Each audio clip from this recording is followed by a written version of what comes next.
So we'll save the rest. Hey, what is going on with your people? Your eyes are not deceiving you. It is not Wednesday, but it is Sunday. That's right. The Unhinged cast is here to host, as usual, Sunday, the In Game Sports Podcast, brought to you by Family Talk. Let's discuss it. How y'all doing out there? It's your boy, Mr. Who Loves You, Baby, Uncle Pudge, and his partner in crime, Mr. Jody Skywalker. What's going on, man? Man, you know what it is. Chilling on a Sunday, you know what I'm saying, trying to get this little work in. All right. How'd your weekend go so far? It's straight, you know what I'm saying, going over trying to get everything ready for these shows and scrolling through my ESPN app and scrolling through social media. But I know we're finna talk about it. But I had some wild opinions on my boy Mr. Can't keep his hands to himself. Watson. Oh, really? Yeah.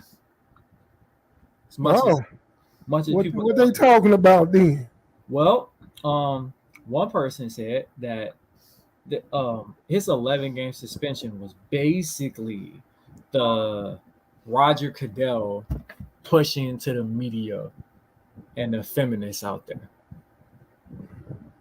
Basically, like Roger Goodell really don't be giving a damn, but he's seen all the feminists were mad, so he jumped up and was like, "All right, well, let's I want an 11-game suspension, or let's up the suspension."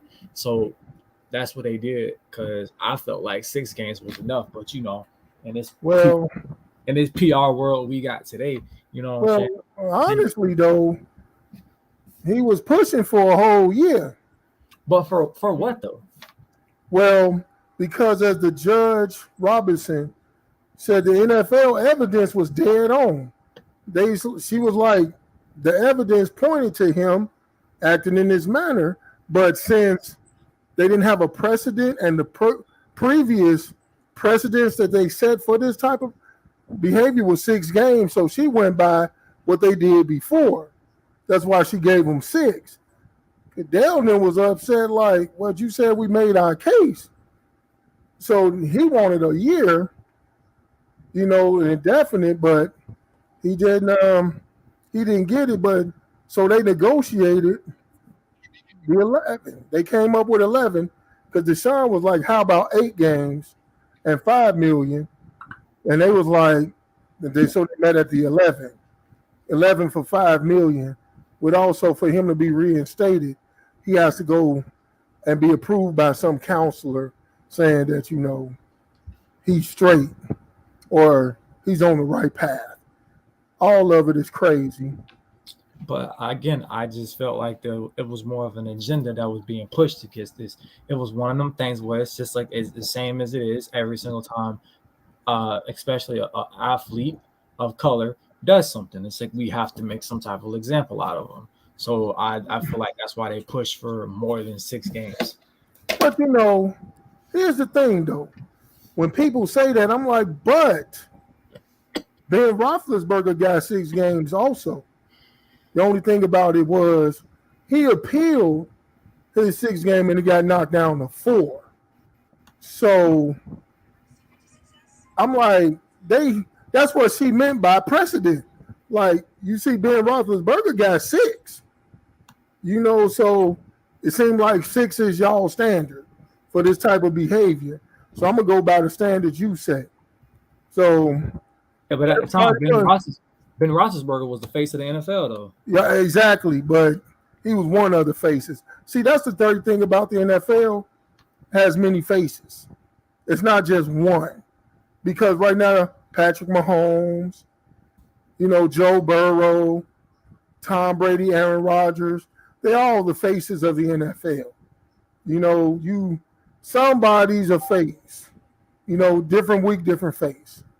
But at that time, like I said, Big Ben that won a Super Bowl, he was that dude. Yeah, man, he was that dude.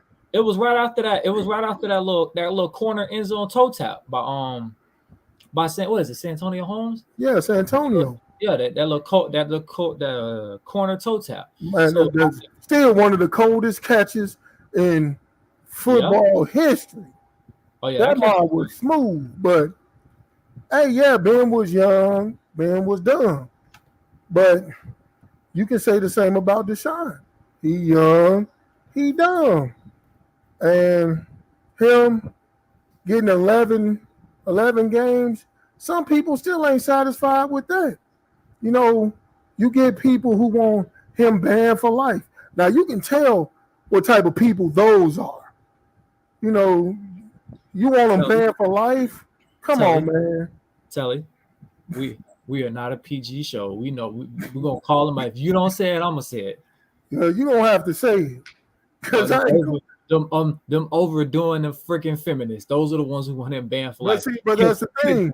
Couldn't name 5 football players if their life depended on it. But boy, the moment they hear somebody did something, they want the man banned for life. His whole that's the thing. Gotta be shot. This dude's talking about banned for life. I've been in the chat rooms. I'm like, yeah, I know I know not to come to your house and ask for no sugar because I know what you are, banned for life. Come on, man, for what? Men can be feminists too. Like I said, there was never really any hardcore evidence. There was no hardcore evidence of criminal conduct, but there was evidence of misconduct. There was misconduct. So with the misconduct, you pay a few $1 million. And then what was last season? It was out the whole last season. What was last season? Well, last season was the Texans told him don't come to work. It's like, we're going to pay you to sit at home. We don't want to see you in the building. We don't want you anywhere around us. So he actually got paid for sitting at home last year. Okay. So this year, it's 11 games with no pay. So, hey, somebody pay. Well, they do pay me to sit at home. Never mind. I'm cool. That's a dream come true. My man, Jeff Shimbo. I'm sorry, man. I was going to let y'all cook, man. I'm going to let y'all cook. Don't acknowledge my man's in the building. People, I know how to wait my turn. I know how to wait my turn, man. Sometimes. Yeah, sometimes. You're right. You're right. Sometimes. Yeah, man. We just cooking on Deshaun. You know, Deshaun, Man, listen, Jimmy, you already know what it is. The feminists and the overdoers want to cam my dog. That's all that is. Now, don't get me wrong. I'm not saying he shouldn't be punished for what he did. Because whatever, there's never any hardcore proof about whatever he did. But the speculations about what he was doing, yes, I definitely think that merits some type of suspension and some type of punishment. But I really do feel like 11 games is too much. That's all. I got a question. What was proven in any of this? Well, because we have to stop. We got it, because this the same thing that happened with Bill Cosby and a lot more people. It's pressure from society. Was so much different. That was so much BS. You can't combat somebody for something that happened 40 years ago. That's 40 years ago. 50 years ago. You can't prove that happened. It's been too long. You can't punish somebody off of something that's not proven. Right. Like, there got to be some text messages. There got to be some emails or something. You know what I'm saying? Well, this is what, like I said, Judge Robinson said. The NFL proved their case. She had the evidence of misconduct. You know, they used the words egregious and predatory. I was like, ooh. They called the man predator. Like, oh. But so they had that type of evidence, but there was no evidence of criminal misconduct. So that's why the grand juries didn't indict him. They even said it like, ain't no evidence here of criminal. But, everybody was now getting on him because, he stood up in front of a bunch of people and was like, I'm going to stand on my innocence. He said that I'm standing on my innocence. I'm just trying to move on from this. I want to move on from this, and people's like, whoa, he don't sound contrite enough. He don't sound sorry enough. I'm like, if the man's saying he's innocent, he's saying he's innocent. What does he have to be sorry about? If you feel you innocent, you innocent. Because your accusations hurt somebody's feelings. It's a society of the moment you hurt somebody's feelings, you have to kiss ass and apologize. And that's the same thing with Deshaun Watson. Your accusations upset the feminists and the women, so now you have to apologize, even though you're standing on your innocence. Well, your boy Shannon. I love me some Mr. Shannon Sharp. He said, he affected the lives of these women. That's why he should be apologetic. And I was like, but they affected his life as well. But y'all not telling them to apologize to him. Because who? Say it one more time. Because like we said before, like we talked about on Unhinged. Listen, right? I'm a firm believer, wherever there's smoke, there's fire. If 24 women say he did this, all I'm saying is all 24 he did something. And all 24 ain't telling the truth, but all 24 ain't lying either. You know what I'm saying? He did something. So for the females that's out there lying, you know what I'm saying? Do you have to stand up and say, hey, I'm sorry for affecting your career and your life, for taking 27 games of your NFL career out of your pocket, or 28 games out of your NFL career out of your pocket? Do you say sorry to me for that? No, you don't. So like I said, Deshaun Watson is getting punished for hurting these people's feelings over these accusations.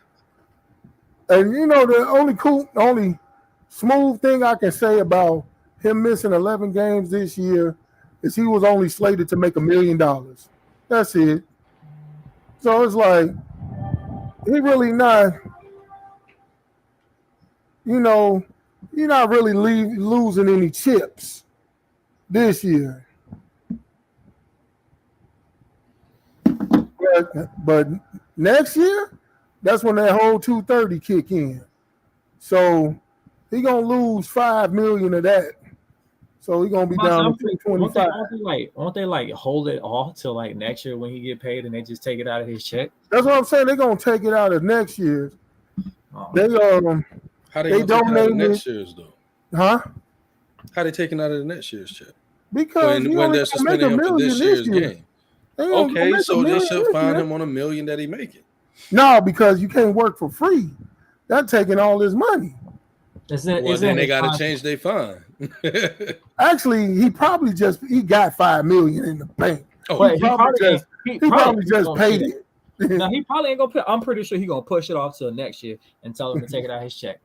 I can almost guarantee that's what. Because all they're gonna do with the money is they saying they donating it to the vets, the old. To women, the organization, women of sexual assault and stuff like that. Oh, okay. Yeah, charity and stuff. So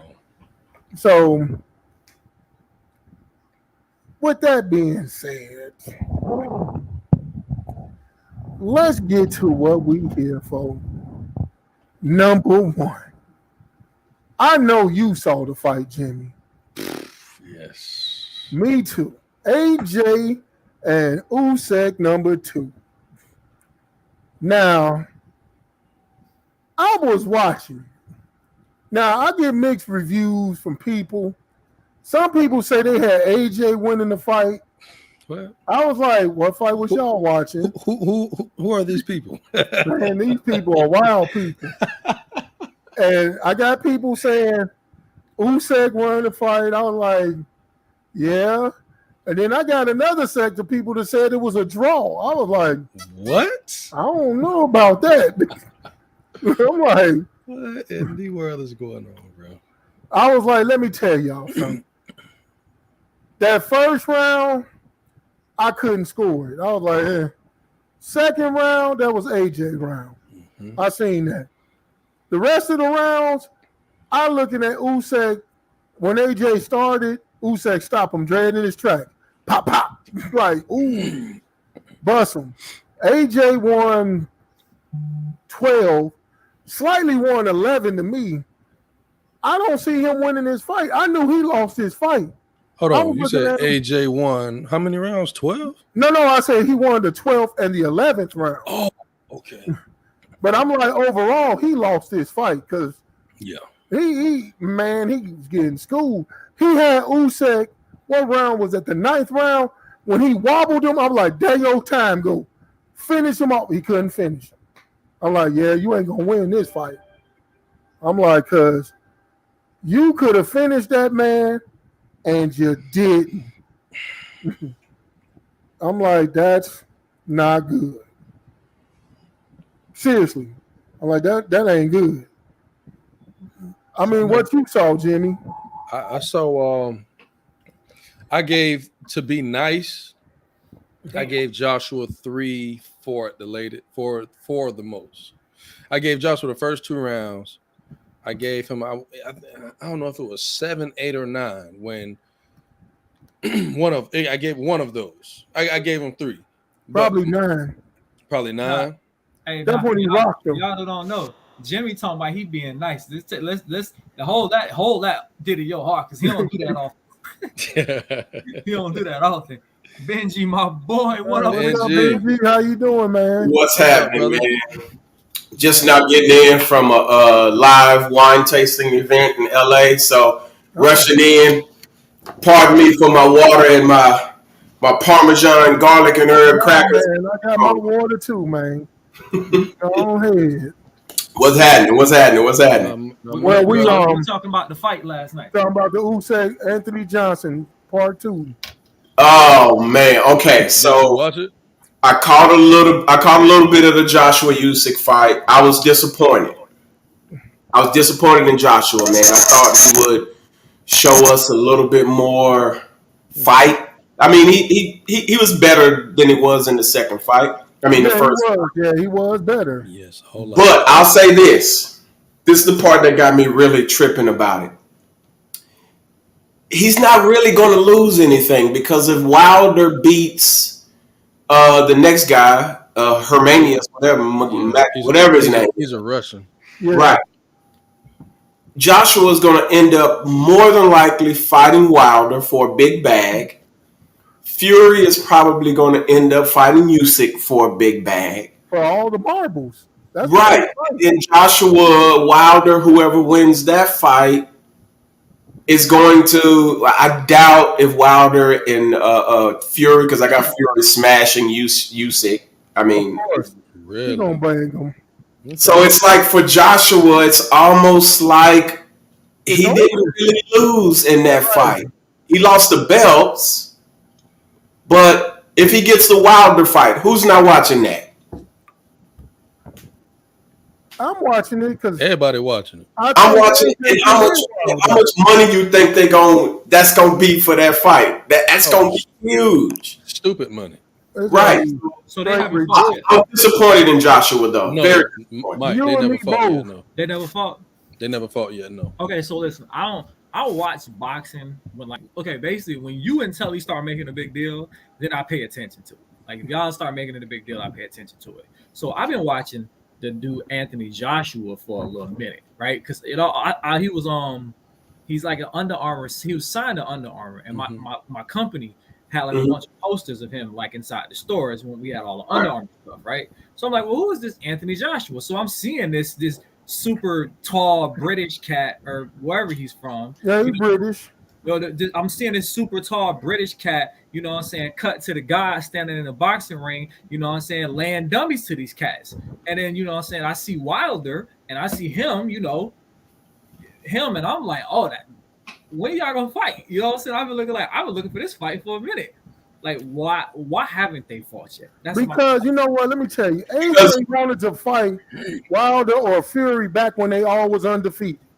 He even said, he was like, we all undefeated. Everybody had a belt. Let's come together and see who the man is. Right. But Wilder and Fury was busy doing other things, and nobody. Right. Wilder and Fury had that 3-fight deal, and that lasted 2.5, 3 years. Yeah. Yeah, it's like there was really no incentive. Let them duke it out. They made 20. Wilder, I think, made 30 mil plus per fight. Fury made somewhat the same. So in each of those fights. So if I'm Anthony Joshua and I'm his team, I'm cakewalking, making a bag. against dudes. So I don't have to fight Fury or Wilder right now. Let them fight. That fight, that's one of those fights that everyone will see. It's kind of like the Tyson Lennox Lewis fight. Yeah. If you ask. Like, even though Tyson was at the end of his rope, you still watched the freaking fight because you was like, it was Tyson. It was Lennox Lewis. You knew Lennox was about to smash him because Tyson was pretty much done. And I kind of get that same feeling with maybe the Wilder Joshua fight. And then to make it even crazier, Fury and Joshua can still fight. So who's at the end of the They tried to get it going before he lost the belt. They already had it in place. They had it set for Saudi Arabia, but Deontay Wilder, he pressed his mandatory rematch clause, and Fury was trying to pay him some step aside money, but he wasn't hearing it. So I'm like, man, just step aside. He gonna whoop you. No, ain't no step aside. But I mean, that money for that fight, come on, stop. That money both of them got for that Fury Wilder series, man, that was crazy. It is crazy cheese, man. It was. Yeah. So that's the only thing with that one. Like I said, I was disappointed in Joshua, but man, it is crazy to think, even though Joshua got 3 losses, 2 of them to Usyk, nobody is giving Usyk a chance to beat Fury. Wilder. I know a lot of people giving Usyk that I know. They're trying to put the odds out there. If you watch that Joshua Usyk fight, if Joshua applied a little bit more pressure, yes, like he would have got the W. That's why he brought Garcia in. It was supposed to be Joshua did. Pressure, but Joshua doesn't have that stamina level like a Fury has. A Fury is just too technically sound. He got knocked out Wilder a few times, but Usyk is technically sound also. But if you thinking Anthony Joshua applies a little bit more pressure, he wins that fight. Yeah. Imagine a Tyson Fury who's more sound. He's gonna smash. And plus, he was all over IG last night doing his famous. These guys are bums. So I love it because. Like, how much did Anthony Joshua have any of y'all watch? I watched him before I go into my next thing. I watched him for a few years because I wasn't too excited about his boxing style. But, I mean, you can't help but watch him. He had the belts. And plus, you study him to see who can smash him, who would beat him. So my thing with Joshua that we saw with the first Usyk fight, and we saw in this fight as well. Joshua is up here. When Usyk started doing something, like Joshua started to make his little comeback, and you like, okay, Joshua, you got this one round, then Usyk, he'll make those adjustments. In that round, at the end of that round, or in the next round. Now, Usyk, this guy at the same time, he was challenging this guy. Usyk never did the same thing over and over and over. He kept it fresh. He kept it new. The way he bounced, the way he moved, his angles, he was killing Joshua. He kept his left foot on Joshua's right foot and kept pop. Joshua got used to that. He started killing him with that straight right. And once he started doing that, he started going to the body. He always kept it fresh, new, different speeds, different momentums. And he challenged Joshua up here, and Joshua couldn't stand it, bro. He brought him out to the deep waters. Very, very, very skilled. But you can do that against a Joshua who doesn't have impeccable footwork. His mentality. His jab is so. His stamina isn't beast mode. Because you don't see Joshua go beast mode in the fight. You know the fighters that can go beast mode in the fight. Like take it to the next level. I never saw that with Joshua. He was always comfortable in the ring. So he never really had to think a ton.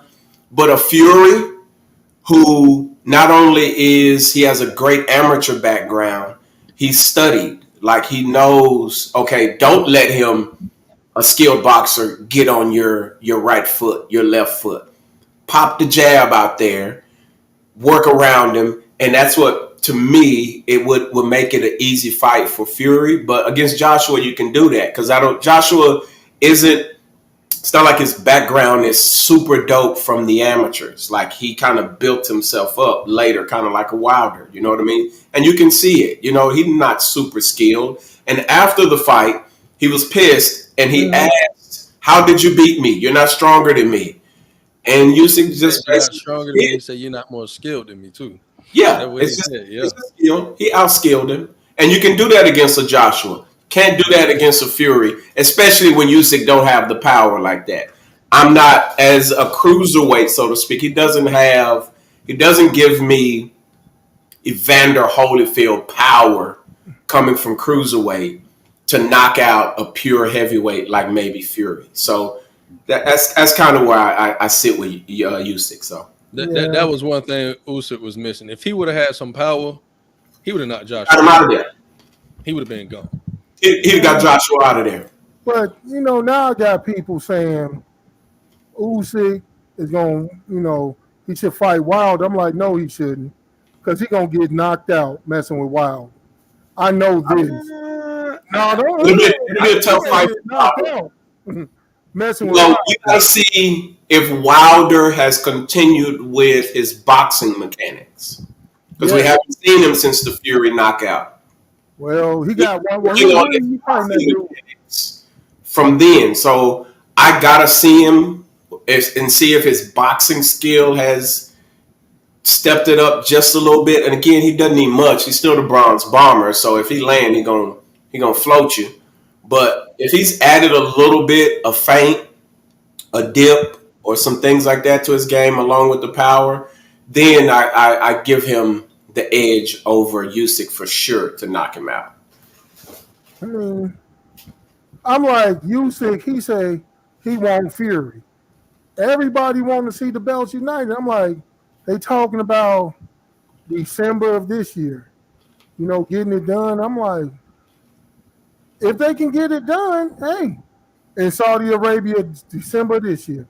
That's big money, man. They filled out the Saudi Arabia arena. Yeah. Crazy. I'm like, let's get it done. And Fury said, get your checkbook ready. I'm like, oh, so he's down. He wants to fight. You fighting it, man. If I'm not mistaken, that arena fills 70 to 100,000. Yeah, and they packed it out both times. Hey. That Saudi money, like with the Live Golf, they money different, bro. that Live got the PGA scared. they just some cheapskates, bro. They got, but you know what? We're gonna deviate to talk about the Live because I don't have anybody to talk golf with. But since Benji knows golf, I'm gonna deviate from it. I still think Tiger Woods is a damn fool. They actually offered him $700 to $800 million to live, and he said no. And then he turns around and he's trying to. He organized a meeting with the top golfers and stuff for the PGA to make sure everybody's on the same page. I'm like, Tiger, this is the same damn PGA that turned their back on you when you got caught with your little cheating scandal. Right. You was losing sponsors. They crucified your ass. But here's where I think Tiger is smart in this effort. Because if somebody is willing to offer you $700 to $800 million and you turn it down, you're already a billionaire. What can I get can I change the game of the PGA a bit if I turn them down? Because I'm sure he didn't just outright say it. I'm sure there was a meeting with his promoters, his agents, all of that. What can we get out of this? Well, Tiger, here's what could possibly happen. They offered $800 million. We can get $1 billion out of this deal if we do something different. You know what I mean? So I don't know. I want to see how it goes. Live Golf throwing money like rappers at the strip club. Oh yeah, they sitting up there. They giving top dollar to everybody who say yeah. Like, man, here you go. And I mean, some of these golfers ain't really make that type of money. That's true. PGA Tour. So yeah, it's like the Logan Paul dude. Right. Like you if you brand it right, promote it right, you can pay more money because you're going to make more money, especially if you got investors. So he's bringing dudes in that's boxing that ain't made no money like that ever before. Right. And they come in and they make it. They make money off of it. I'm sitting up here like, well, that's cool because it's competition. Right. You know, but then, you know, the PGA funky butt suspending people, you know, banning them because they want to do live. I'm like, it's competition. Competition makes you better. Right. You know, but acting up in the background, huh? That UPS dude. But Tiger Woods has a net worth of 1.2 billion from what I just looked up. Yeah. So I 1.2 billion. Wow. Mm-hmm. I know that. So I seen that too, right? But I didn't really think nothing of it. And he did turn down like that. I think it was like 600 and something. It was 800 million. And I was just like, well, what the hell? I said, that man, for me, it's like this. I don't want nothing that big for what? What you want with me that you willing to give me that type of money? Name recognition. They know his name is right. You Tiger Woods, you got a following now. You got audience. So by his name alone, they're gonna make that 800 million back. And then easy. Right. So the PGA has kind of stepped up their game since then, just a little smidgen. Yeah. But we'll see. You know, money talks and BS walks or something. Exactly. So I'm looking like, because, you know, Greg Norman is the one that runs the live now. For them, they pay top flight dollars to get him. And I'm like, the Shark ain't won shit in years. But the name Greg Norman, it still carries a little weight. You know, and bringing other people who carry a little bit of weight. So, you know, the PGA Tour is scared now. It's like, oh, they keep getting these names. And I'm like, hey, man, I didn't know PGA was like, should be the only game in town. I'm like, for the longest, y'all was the only game in town. So true. Now, that old, just like in college football with the NIL, old white cats who, you know, who were, you know, taking all the money, making all the money. Now the game is changing a bit, so they can't. Where did he say NIL? Huh? He said NIL. When you say that, I think of Nick Saban. Nick is scared. No, he ain't scared no more. No, I don't think he's scared no more. That dude a legend. That dude say and do what he wanted. Nick was scared in the beginning because I'm gonna tell you what happened. About May, right? When May and about, I say between May and June, right? You remember when Texas A&M went on that hot ass recruiting streak? And then the next team to follow was the University of Miami. They went on that hot ass recruiting streak, and they messed around and snagged that 5-star offensive lineman out of Hawaii, and they messed around and snagged that 5-star snake that right from under Alabama and Texas A&M. And we had already figured out, well, we see who the hell done figured out the nil deal real quick because Miami took a quarterback from Florida and everything. And first of all, Miami been nil dealing it since the days of Luke Campbell. And all of a sudden, right? If you notice in the last month that Nick Saban has snagged about 4 5-star recruits. Now, and again, right? It's like we talked about before. You mean to tell me, right, that these kids are 5-star athletes, recruits coming out of these private high schools, right? I can go anywhere in the country and play. I can go anywhere in the country and start. Like the one running back. The boy got like 6,000 all-purpose yards in his senior season, his junior season. That boy he's a 5-star running back. He can play anywhere. But you choosing to go to Alabama and sit on the bench for 2 years. You bullshitting me. You telling me ain't no money being exchanged out of these hands. You crazy. But you know what? Oh, no doubt. It's been money being exchanged. Money. Going on. You know, part of it is Alabama is a quick path to the NFL. Because you know they get very true. Mostly all their team gets drafted. But think about it like this, though. Right? I'm gonna say this, right? And we said that Alabama's a quick path to the NFL, right? One of the 2 things that Alabama is known for is their defensive backs, right? Their offensive line. Alabama got some nice defensive backs. Their offensive linemen, Stephon Diggs. That's a Stephon Diggs. receiver. That's reason. No, I mean not Stephon. Straight Trayvon. Diggs. Diggs, Michael Fitzpatrick, Minka. Minka. Okay. Minka, You got the kid who's now with the Broncos. Who's that? In his name, but Patrick. But anyway, hear Surtain. me out, right? Surtain. All I'm saying is with Alabama, you have to be careful with teams like Alabama because all these quarterbacks that Alabama gets that are good, you got to understand they're sitting behind these fucking 5-star offensive lines. So when Alabama puts a quarterback in the NFL, I'm very iffy about that quarterback because there's a lot of quarterbacks that came out of Alabama that relatively ain't do shit, right? And I think it was a really good move for Jalen Hurts to get from that behind that offensive line, and then he went to Oklahoma. Now, the only problem I have with Jalen Hurts leaving Alabama and going to Oklahoma is you went to an offensive heavy conference. So there really wasn't no defense to really test you, right? But he's done good in Philly, even though Philly hasn't provided him with a lot yet. They provided him with 2 damn good receivers this year. So it's like, I want to see what he do this year. And Mac Jones was lucky enough to get Nick Saban homeboy coach Belichick. So Nick Saban and Belichick like this. So Mac Jones went to Belichick this season, so he's gonna stand behind that line. But Alabama with the line, they nice with the line. But them nil deals though, we know who figured out those nil deals, and you know who's next on the nil deal. And as much as I hate to say it, I don't even like these sorry bastards. Tennessee finna be right on that hot trail with these nil deals. Why? Because you know why? They got Arch Manning.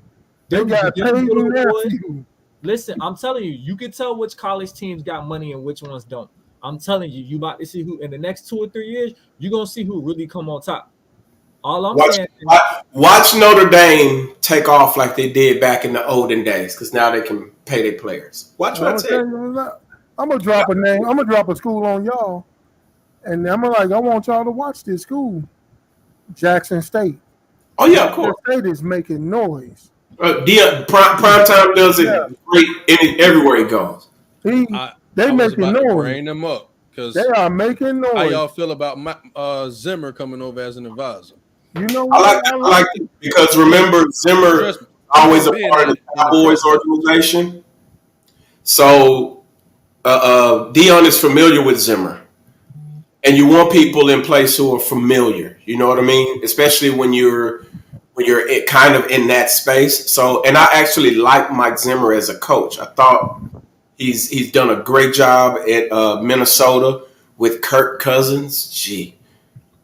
But I like the move. I like the move. I think it's going to be dope as a coordinator, scout, or whatever position he's in. I forgot.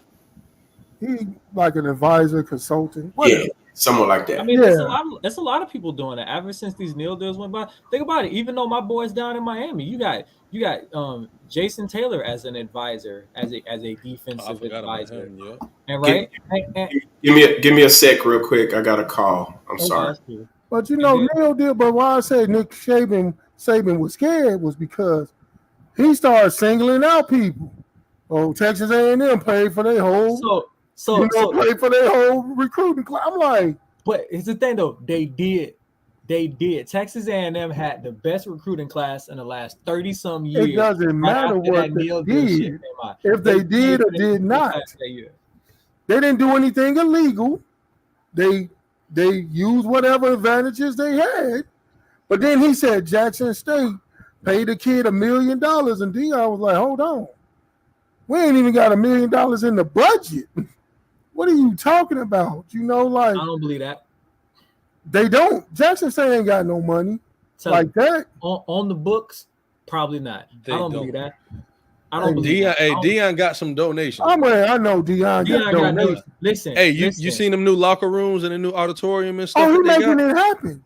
Dion is making it happen. All I'm saying is you didn't get the best rated player in the last 4 years. The best rated player in high school football was Travis Hunter, the defensive back. Somehow, somewhere, you got this kid from Texas A&M. Because he talked to him. Okay, you're a defensive back. Hold on. You're a defensive back.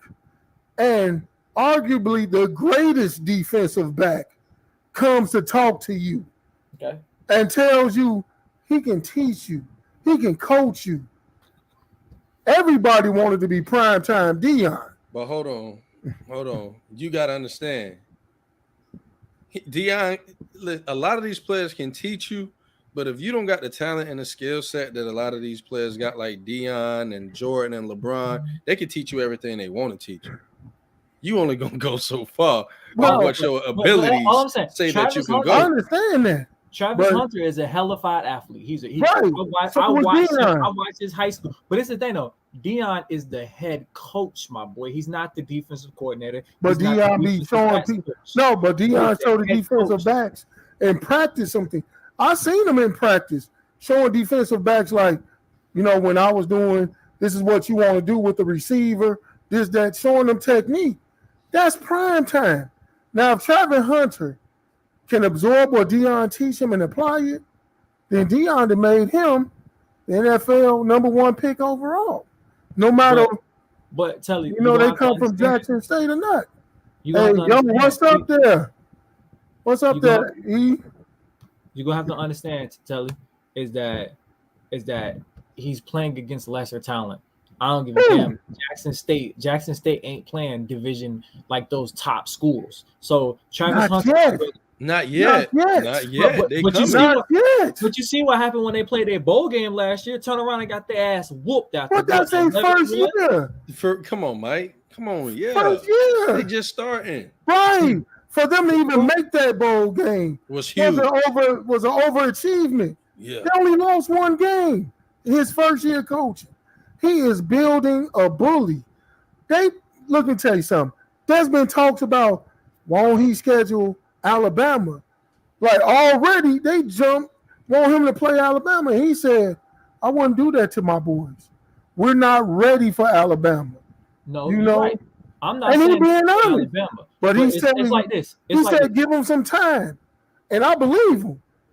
I believe Jackson State 2 to 3 years has the opportunity, right, to go out and be a great team. But Jackson State is really giving me UCF vibes when they went undefeated, and then it's like you beat a bunch of lower class schools. It's time out. When they got to the bowl game, they whooped that boy. They whooped who was it? SEC. They whooped whoever they played in the bowl game. Now, one of the Power 5 schools. So they was for real. You lucked up and that's skill. They man, dude. UCF. That program took off. That program took off. Just like Boise State. Remember, Boise State was good for a minute. They was in there beating. They beat Alabama. They beat Alabama in the bowl game. Vanderbilt, was a sleeper. Let me just tell you, these smaller schools. See, that's what I'm saying. With this NIL deal, and even the playing field. It is. You are right about that, E. Yeah, because the NFL used to draft a lot of talent from HBCUs. Yeah. Walter Payton, Jerry Rice. All them came from HBCUs. It was actually a fixture in the draft. Getting HBCU players. I don't know what happened, why they shifted away from. Probably money, more exposure, because Power 5 is always on TV. Yeah, I was about to say that's more teams that they got to share that pot with. Yeah. Yeah. They always on ABC, NBC, stuff like that. All I'm saying is I want my brother Deion to do his thing, but to me the proof is gonna have to be in the pudding. It's like you can't. Okay, but you can't. Jackson State out here beating up on Southern Miss and dude, that's who they play. They always play them though. That's who they play. But okay, now the talk is Jackson State is finna go D1. So that's where I'm at. When you so they about to go D1. So then what? They stepping it up. So then they gonna be winning games at D1 in a conference. They're gonna be. I don't know what conference, but why is it that they have to start winning games? I'm with E. Why they got to start winning games at D1 for us to come out and say they got some ballers on their team? This is it. I'm not saying they have ballers on the team. I'm not knocking the talent that Jackson State has. Okay. I am pretty sure Jackson State has an overwhelming amount of talent and very good coach. And I think Deion Sanders is a good coach. And as a huge Miami Hurricane supporter, I'm gonna say Deion Sanders to me is a good coach. He seems to have a good thing. I'm saying is the level of talent they are playing, because Deion can be like, he can have the bully. But it's just like you're the big fish in the little pond. Let's see if you take that same big fish and you put him in the bigger pond. Then tell me what happens. You know what I'm saying? Because you got a lot of 4- and 5-star recruits that are the shit in their hometown. But then when you put them on Clemson, when you put them on Ohio State, guess what? You're not the biggest wide receiver. You're not the fastest linebacker. You have equal talent to play against. So I just want to see Jackson State play against equal talent. If they get that level of talent to get the D1, play against that equal talent, and then win 11 games, and then come holler at me. That's all I'm saying. So my next question is, go ahead. Go ahead. Equal talent. They playing equal talent. They playing on their level. That's the level they at, and the talent is equal at the level that they're at. I don't know what you want. He literally said his boys is not ready for Alabama just yet. So you got to let the man build first. I mean, why would he just jump out there, get his boys creamed, and just wreck the program confidence? I don't want to go out there and play Alabama. I don't want to go out there and play playoff contenders. I just want. But see, that's his goal. His goal is to get there, to be able to compete against those top schools, Alabama or Miami or Notre Dame. And give him 3 years, and I'm telling you, he'll be there. He'll be there, ready to go toe to toe with the big boys. All I'm saying is this: I'm looking at their schedule, right, and this is what I'm saying. Their first game is Florida A&M, Tennessee State, play Bethune, they play Mississippi, LA Monroe, Florida A&M, Grambling State, Mississippi Valley, Alabama State, BCU, Campbell, Southern U, Texas Southern. That's what I'm saying. It's just like they're beating the level of teams they're playing. So if we're like, oh, Jackson State is that school, like you've really been beating the lesser schools. It's like, but okay. You know, one of them schools, I forget which one, Eddie George is their head coach. So he's building. And what you call is the head coach at Gambling. Hugh Jackson. Yeah, Hugh Jackson. They're building these programs. Pretty soon, they building, Mike. They building. I want to see them build. Go ahead and build. All I'm saying is you the big fish in a little pond right now. And man, my props, you got to be the big fish in the big pond. That's all I'm saying. Man, they play. He right. The Rattlers, they've been putting people in the league. You know, you got to let them build first, though. Then, because it's just like that in the NFL. You know, Tampa Bay Buccaneers used to be a whack team. When you seen the Buccaneers on the schedule, hey, that's an easy win. Now they built. Same with the Indianapolis Colts. See them on the schedule, easy win. New England, easy win. What happened? They built. Now they juggernauts. Okay. Now they're juggernauts. It starts off by putting yourself out there so you can play those D1 schools. But we're not talking about Bama. We're not talking about Bama. But it's like since you got all your D2 and D3 schools this year, why don't you put yourself on a schedule? Why don't you play a Duke? Why don't you play a Arkansas? You know, why don't you play a Vanderbilt? Why don't you play a Baylor? You know, play some of the bottom of the bottom. Man, let me ask you a question. Why don't Alabama put more power people on their schedule? Alabama be playing some cream puff schools that they everybody plays cream puff. Everybody plays cream puff. No, everybody don't. The Big Ten don't.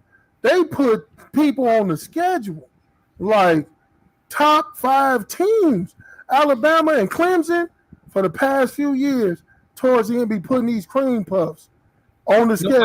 I gotta get to you. Clemson at least played Georgia at the beginning of the season. They didn't play them by several times at the beginning of the season. And Alabama has stepped it up. They played Florida State. They played Virginia Tech. They played USC. they've played Miami on the first their kickoff game. So they've played other Power 5 schools. But now they have, because people was talking about it.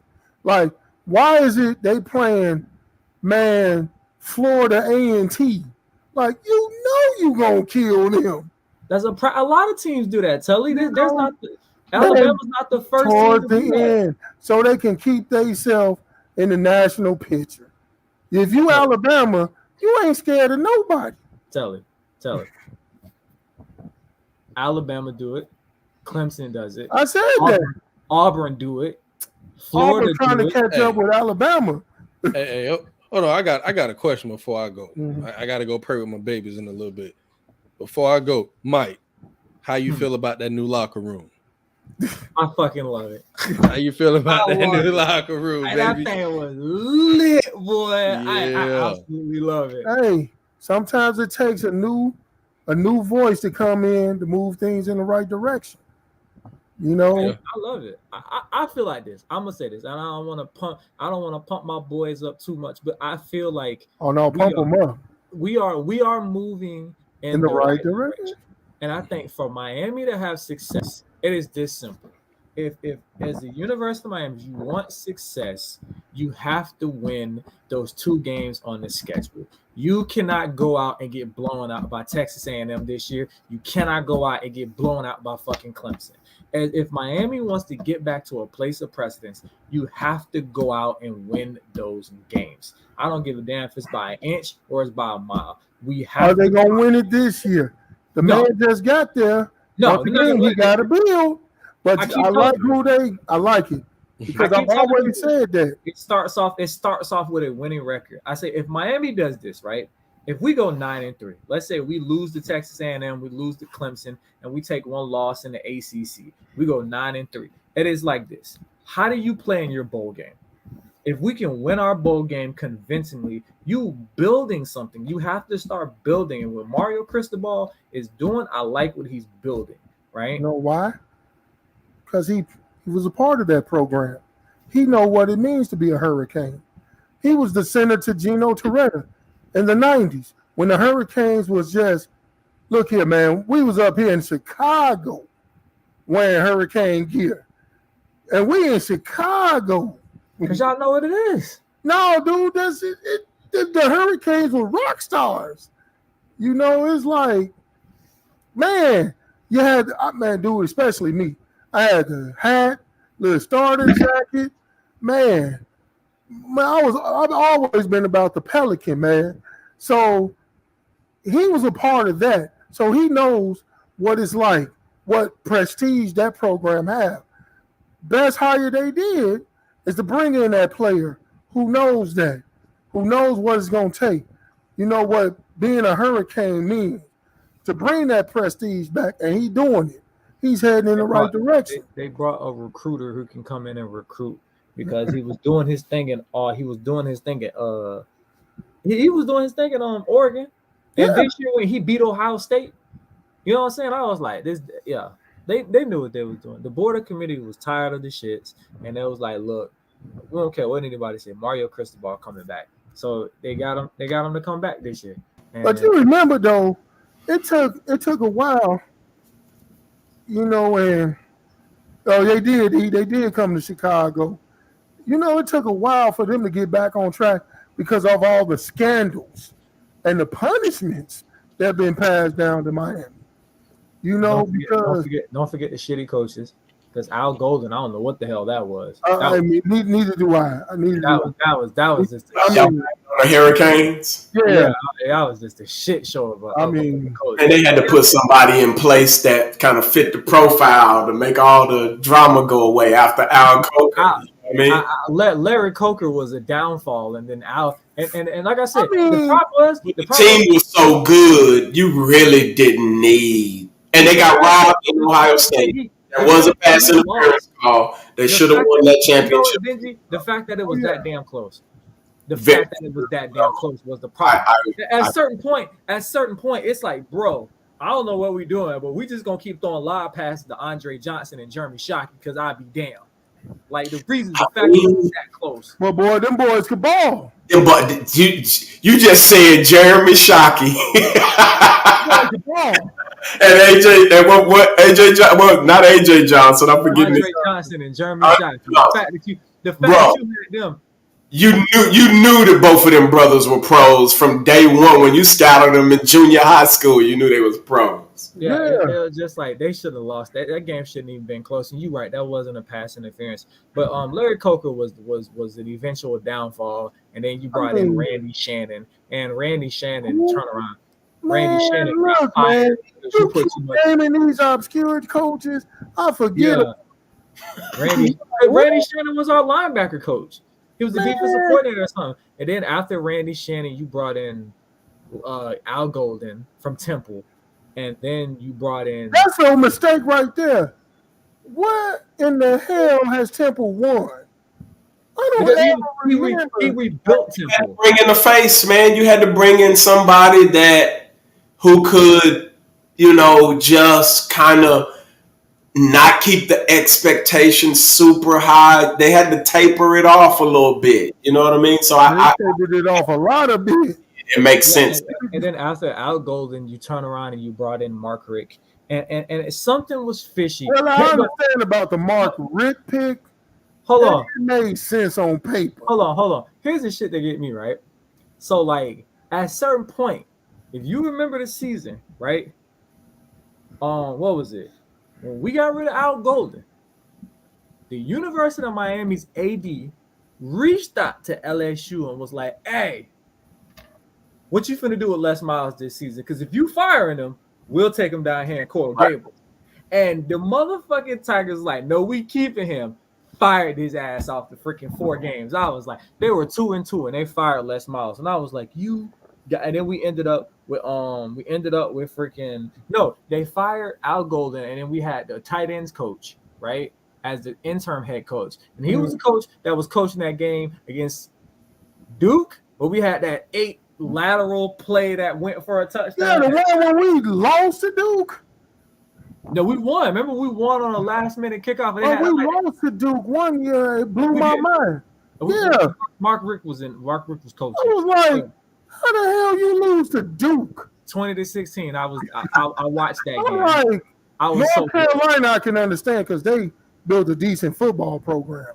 But so then we had Mark Richt, who that let you know they didn't care, man. The players weren't really listening to them coaches and stuff like that. So then you had Mark Richt who came in, and then Mark Richt, like in the middle of the offseason, was like, hey, I just want y'all to know I'm retiring due to health reasons. And so, but the program had lost all of its glory by then. It was like they were really on the downhill. And players, if I'm going to college, it better be popping. And it's like, exactly. Coach ain't popping. And then Manny Diaz comes in, right? Oh my God. He knows every last one of them, bro. I can tell this has been on his mind for a while. Manny Diaz comes in and they hand him this shit show of a team. And I give it to Manny. He did the absolute best he could. And I think that even though I'm glad they let Manny go, I'm not mad at Manny because Manny did the absolute best he could.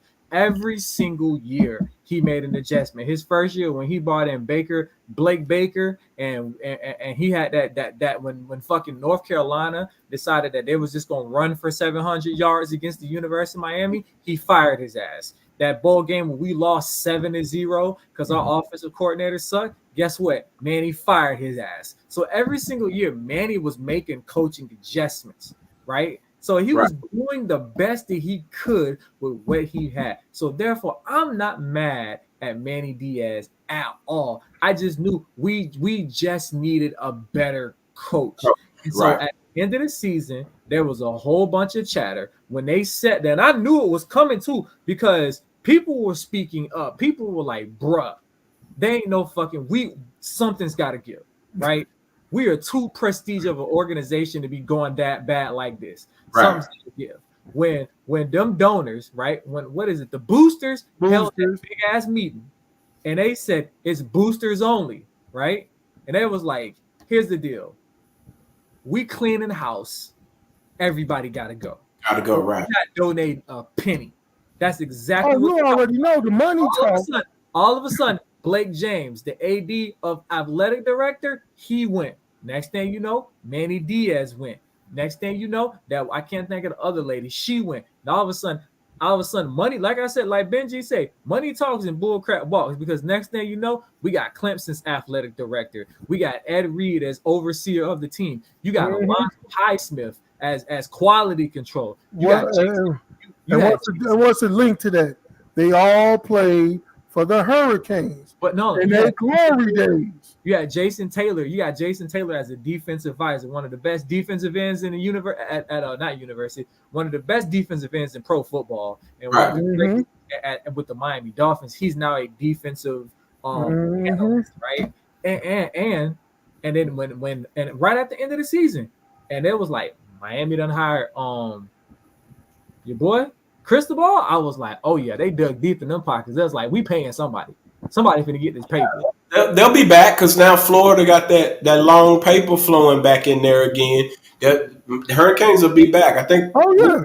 What they ranked this year? Are they in the top? They in the top 10, like even for their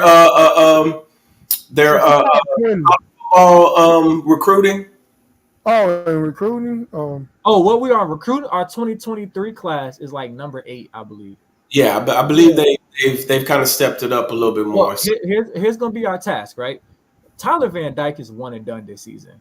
Tyler Van Dyke is playing for the NFL. Tyler Van Dyke is putting on the NFL combine all season. I don't think Tyler Van Dyke is gonna play in the bowl game. If we do play a bowl game, he's not playing in it. Tyler Van Dyke is slated for the NFL. This boy came out in 9 games, threw almost 3,000 yards, 27 touchdowns, and 5 picks. And he played 6 games and threw for almost 3,000 yards last season. Tyler Van Dyke is NFL slated. They already got him in the first round. They already got him saying that he's probably going to go to Seattle. So Tyler Van Dyke is everybody going to Seattle since they don't have a quarterback. Well, Seattle is tanking for sure, but I don't know if they're going to tank. They're pretty serious against the Bears. Out this year, if I got a chance to get, heck yeah. And I just gave up Russell Wilson, and if I get a top quarterback, I'll put myself right back into possible contention again with how they build things in Seattle. I mean, you got to take that risk. And plus, they got several first-round picks because they are not doing what they could do to maximize the team because you got Jimmy G sitting there with the 49ers. But I don't want him. Here's my thing. I wouldn't want Jimmy G if, listen, I got DK Metcalf, I got Noah Fant, and I'm forgetting the other wide receiver. Lockett, right? So I got my wide receiver core solid. I can draft, I can give me some linemen, whatever. We may suck this year, but I wouldn't want Jimmy G if he's going to get me to the playoffs knowing I can probably get the best rookie out there that's going, and keep my picks. I mean, I wouldn't want Jimmy G. It's going to cost a high pick, but it's kind of Spurs are doing this year. They're getting rid of everybody so they can suck, so they can get that 7-3 kid. I don't even know how to pronounce his name, but he got that lottery pick. Yeah. So I get it. I understand it. And if I'm them, I like Jimmy G, but Jimmy G doesn't make me a Super Bowl team right now. I don't know. He's been to the Super Bowl. You get you a rookie. You get you a rookie quarterback. You can mold. No guarantee. The rookie quarterbacks flub out, man. They do, but you got to understand the NFL now. The NFL now is catering to what they should have did way back in the Cordell Stewart days. They're literally letting the quarterbacks be who they are. So while they frown upon, you running all the time, that's the league now, though, right? But Tyler Van Dyke is the type of quarterback. You know what I'm saying? The thing is this: Tyler Van Dyke. First of all, Miami doesn't have a great offensive line. Okay, let's be real, right? So Tyler Van Dyke threw 3,000 yards behind a shit offensive line. You know what I'm saying? It was like this boy can sling that ball a good 60 yards in the air right now, right? And he's he's sneaky elusive. Tyler Van Dyke reminds me of Jameis Winston. Like you open that hole, right next, he drops back and he starts to scoot up, and then just when you think you got a little angle on him, he hits you with a little stutter step, and now he's 20 yards down the field. So he's elusive enough to get out of the BS, but he's not gonna Lamar Jackson, right? Ain't nobody gonna be Lamar Jackson. He has that's facts. Well, RG3 was before him, but that's enough. Even RG3 wasn't. He ain't had a speed like this dude. Lamar Jackson, only Michael Vick. right? That's who you can compare him to. Right. Electrifying. But I mean, about it, Michael Vick had a cannon too. I also like the young kid from Alabama. I know he's smaller. But there's some good quarterbacks coming out in this draft. Ain't Caleb Williams last year, this year too? Cat from USC. I believe so. Because they just got another 5-star recruit at quarterback. Didn't Tua brother just transfer from Alabama? Who? Yeah, Tua's brother. Oh, well, yeah. Then you got Spencer. I don't know where he's at, though. Spencer Rattler. Yeah, Spencer Rattler. He transferred from Oklahoma to South Carolina for some reason. I don't know. Playing time. Money talks. I mean, they're trying to get that NIL deal. Look here, son. We can get you about $7 million. Right. So. Hey, what you say, Benji? How you feel about a Hellcat, my boy? Yeah. How you feel about a Hellcat, man? Since they okayed this shit, they out here flaunting them NIL deals like shit. Dude. Yes, but here's the problem I'm hearing. Gotta fact check it. The kids who are making all this money don't know how to manage it. That is true. And the 18-year-old $2 million taxes on it. 18-year-olds, you got some kids that are just big as shit and graduated early. Don't right? Give a 17-year-old who ain't never had nothing. Kids you know what I'm saying? Who come from poverty, and now you just dropped all that cheese on them. Right. Oh, they don't know. But you know what, Telly? Motherfuckers in the NFL don't know how to manage money. Telly. Very true. The NBA been doing that shit for years. Very true. But this is what I like about what I love about LeBron though. And also, what's his face? The Ball brothers, the dad. Yeah, LeVar. Yeah. He put in place to where these kids can go, get all of this coaching and these ideas and all this stuff. They're putting that stuff in place. So Bron got it now to where Rich Paul and his squad will handle these cats. So I like that. And, Bron is known for doing good business and treating people right. So I like that when you put it in place because, yeah, man, you got kids who 18, 19, 20, 21 years old. They don't know how to manage this money. And now you got leeches around you along with the idea that they knew you were going to make it. And now you're 19, 20, 21 years old with a bag, that becomes crazier. So you come on your distant cousin. I mean, that's good. You know what I'm saying? Like, that's good what LeBron them doing, but he got that from the NFL. The NFL does that every year. Right. They do a whole rookie symposium. Yeah. Them down, tell them about their money management, how all of a sudden, now that you got all this money, people finna come out the woodworks. NFL even got a job training program where, they take you to a job, like, say you want to own a McDonald's. They take you to McDonald's, show you the ins and outs of how to manage it and all that. NFL been doing that for years, trying to make sure these cats. They don't listen. That's the problem. They don't listen. Bron got his own organization, his boys. So the kid, I'm forgetting his name, Bates, I think is his last name. He came out of fresh out of high school, but he went overseas. So he'll put you in his circle that you're being managed properly. Because and I like the way the Ball dad did it. He sent his son overseas. He sent him to Lithuania. You get what I'm saying? So that they can get down on that man. I'm like, that man is a great father. Oh, yeah. That man was invested in his sons. And because he was saying stuff. I'm like, that's his belief in his kids. What you want him to say? His kids suck? They can't. That's what most people want him to say. No, people want him to be quiet. Very true. They don't want you to say your kids suck. They just want you to be quiet. Look, man, I knew he was crazy when he said he could beat Michael Jordan. I said, all right, man. I was listening till you said that. And you say it to get your name out there, though. And it worked. But they keep putting the camera in his face. It worked perfect. Everybody was talking about it. And now guess where his kid plays? Guess who team his kid plays for? All right. Both of them. Both of them play for Jordan. One play for Jordan, and one play for the Bulls. Right. You get what I'm saying? So listen, I got 2 more questions. We're gonna head out for tonight. So with this Neal deal, right? Does college football, right? Do they owe Reggie Bush and they owe Reggie Bush an apology, right? No. No, I say no. No. I say no.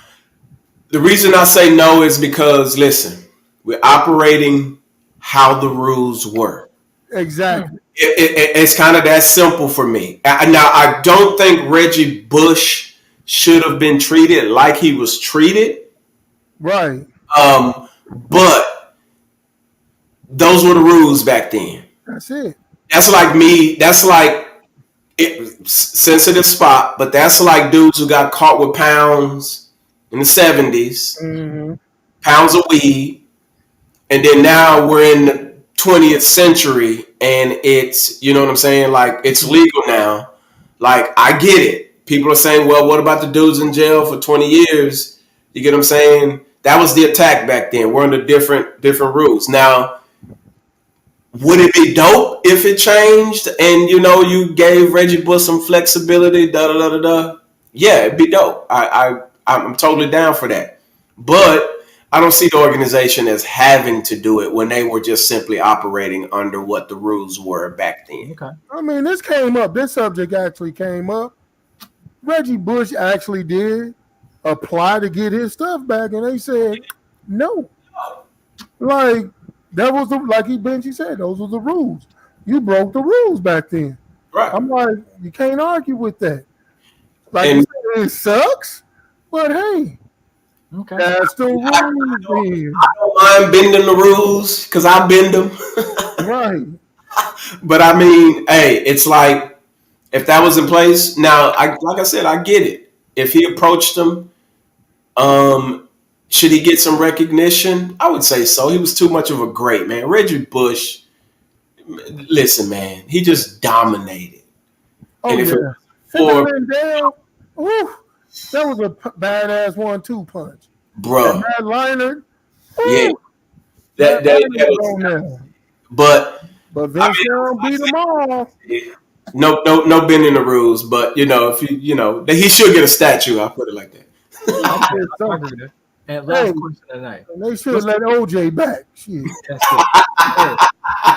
I don't know, bro. OJ. I watched the documentary on OJ and how your blood that's a whole nother story. Oh, yeah, we'll talk about that later. So, we are frequent and frequent haters of them. What's the Cowboys' record this season? I don't hate the Cowboys. In the week 17, what is their record? I got them missing the playoffs this year. Okay. So what are we? 17 games this year.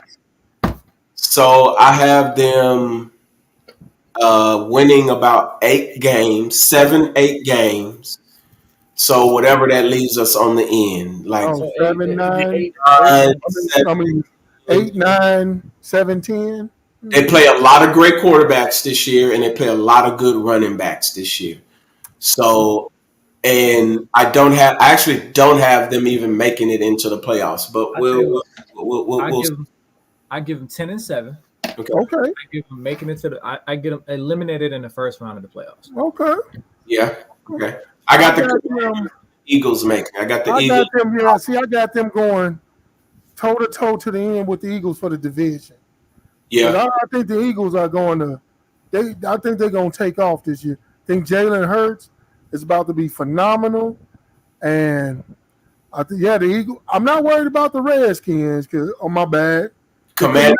We finna get a fine. I know, my bad. The Commanders. They should have kept it the football team, but we that's neither here nor there. And I definitely don't worry about the Giants. Yeah, There ain't been nothing. Whew. No, they still got Daniel Jones, so they're gonna be. Man. So in between the Eagles and the Cowboys, so I'm looking at probably 11-6. Both the Eagles and the Cowboys coming down, both of them going to the playoffs. Now, Dallas in the playoffs, I don't know, man. Mike McCarthy. That is why I think McCarthy is going to cost him at least a game or two.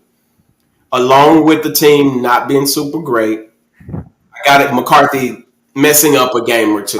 Man, he's looking real messed up without Aaron Rodgers. Starting to look like he was only a good coach because he had Aaron Rodgers.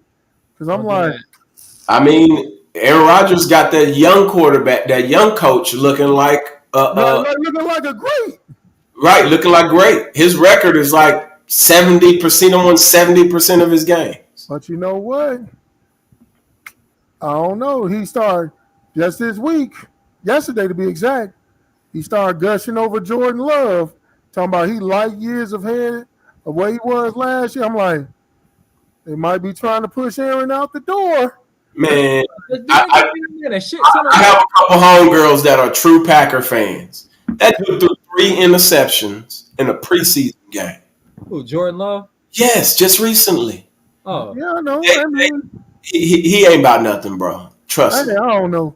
Hey, I'm a Bears fan. Let them push him out the door. I don't care. Telly biased as hell. I ain't even mad. As a Miami fan, I felt the same way when Florida State fired Willie Taggart. I said, that was the best damn coach I ever hired. What you talking about? I love Willie Taggart, bro.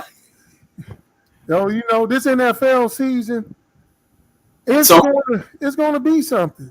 Who y'all Super Bowl picks for this year, though? Okay, this year, I got the Buccaneers because Tom is coming back for revenge. He's going to stomp the Rams.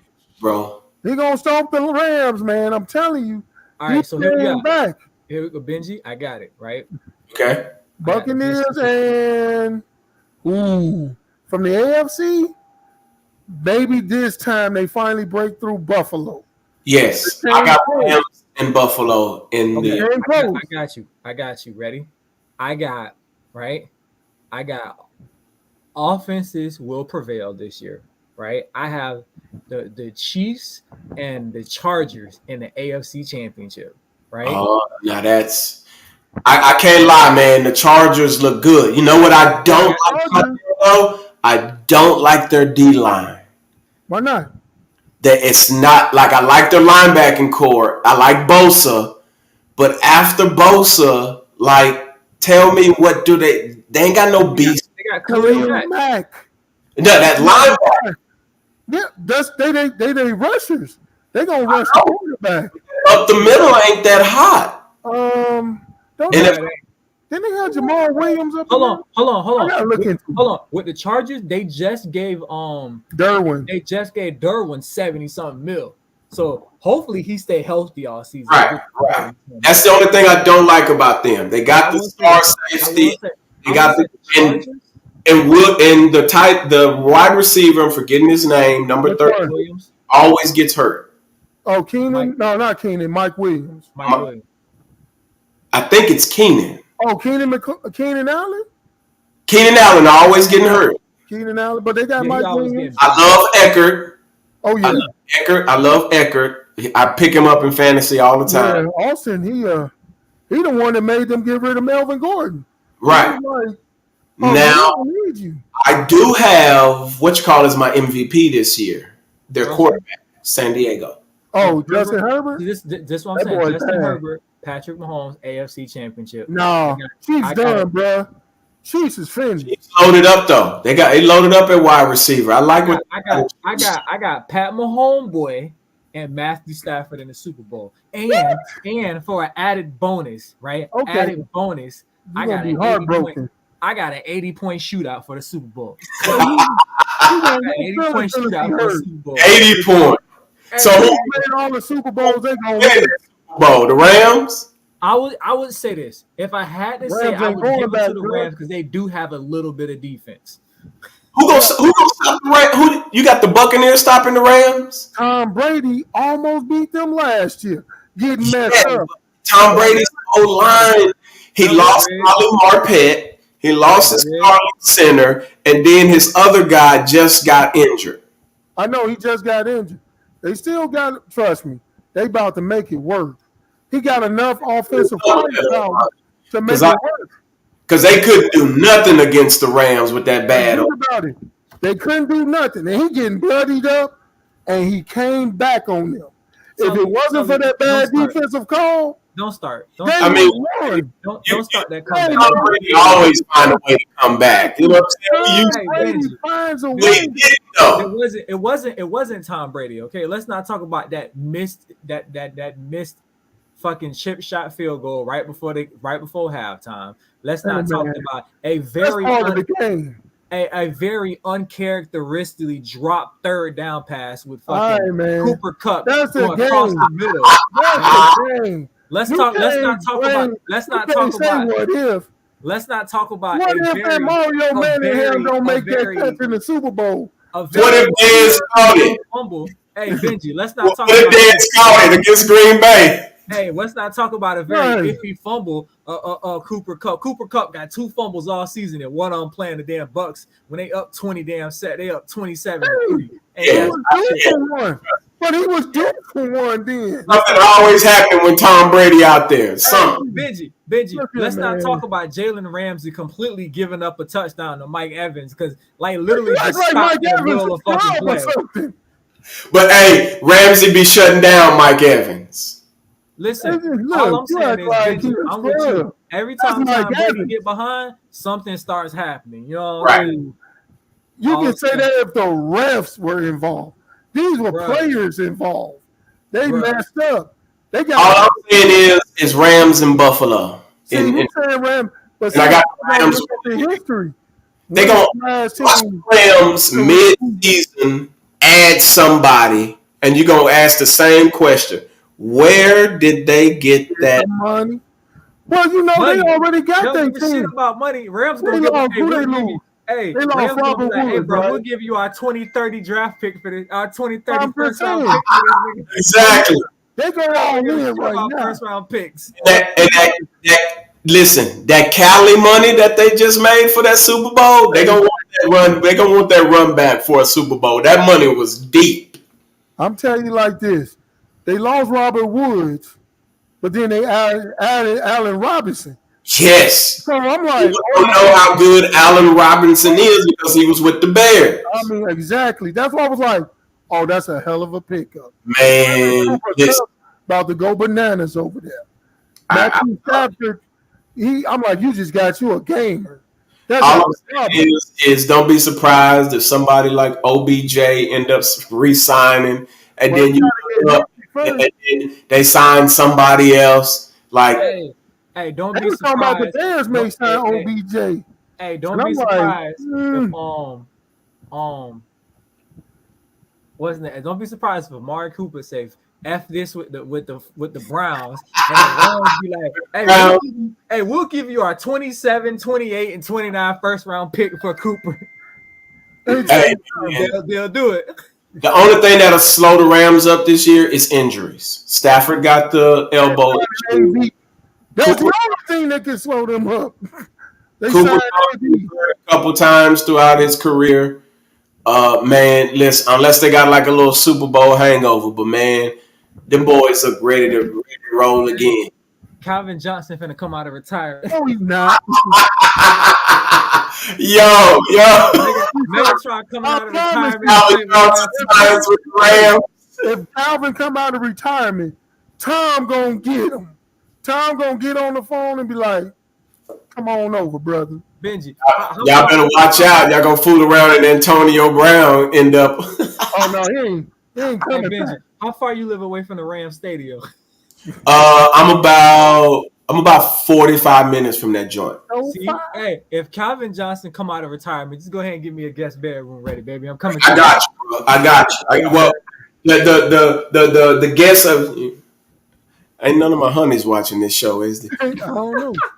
Got 0 people. I got a couple. I got some pulling. I got some honeys pulling up on me. You know, and Hey, you know, I give you like 2 weeks head advance notice. I got you know. But you know, the honeys pull up on you, boy. They stay for a good week, so you know. So That's the way it's supposed to be. It's bad, man. But listen, we're gonna get out of here. Let everybody get to that. Yeah, Man. Hey, get to Benji, man, I bed. appreciate you coming to hang out as usual. yes, sir. So this end game, the end of end game. Me and Tully taking a week off, right? Yes. We taking a week off. So you will see us, right? Actually, you will not just see me, you will not just see Tully, but you will also see my man's down here, Mr. Banks, on the 31st. Yes, we're gonna bring the 5-session crew on. So Yes, him and Big Ken will come hang out us on for the 31st. We showing the dad some loves next podcast. So you'll see us on the 31st, man. We out, man. We'll see y'all again. All right. deuces.